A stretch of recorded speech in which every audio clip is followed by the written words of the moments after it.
Hi! Finally நம்ம ஊருக்கு கிளம்ப வேண்டிய டைம் வந்துருச்சு. மதுரையில் வந்து காலையில் 6:00 சென்னை ட்ரெயின் அப்படின்றதுனால நாங்கள் 4 மணிக்கு திருமங்கலத்துலேருந்து கிளம்பிட்டோம்.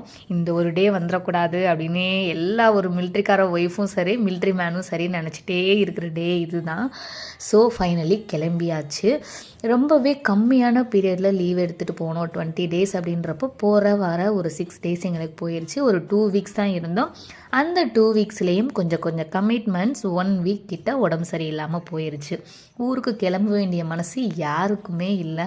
சாப்பாடு கூட உள்ளே இறங்கலை எனக்கெல்லாம். அவங்களும் ஹஸ்பண்டும் அப்படி தான் இருந்தாங்க. ஏன்னா நம்மளாவது அங்கே போய் இருக்க போகிறோம், அவங்க ஒர்க்குக்கு போகணும். அப்போ அவங்களுடைய மென்டாலிட்டியை யோசிச்சு பாருங்கள். கிட்ஸுக்கு மட்டும்தான் சாப்பாடு வாங்கி ஊட்டிகிட்டு இருந்தோம். இங்கேருந்து கிளம்பும் போதெல்லாம் பார்த்தீங்கன்னா நான் வீடியோ போட்டிருப்பேன், சாப்பாடெல்லாம் செஞ்சு எடுத்துகிட்டு போகிறது மாதிரி. இங்கே ரிட்டன் வரப்போ யாருக்குமே மனசு இல்லைன்றதுனால சரி போகிற வழியில் கிடைக்கிறத சாப்பிட்டு போயிடுவோம் அப்படின்னு கிளம்பிட்டோம். வெஜ் மீல்ஸ் வாங்கி குழந்தைங்களுக்கு ஊட்டி விட்டுட்டு இருந்தோம். அதிலே வந்து 4 பேரும் சாப்பிட்றதுக்கான குவான்டிட்டி தான் இருந்துச்சு.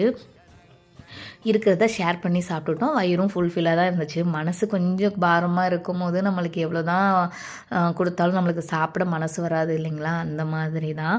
என்ன பண்ணுறது, நெக்ஸ்ட் சம்மர் வெக்கேஷனில் மீட் பண்ணலான்னு சொல்லிட்டு கிளம்பிட்டோம்.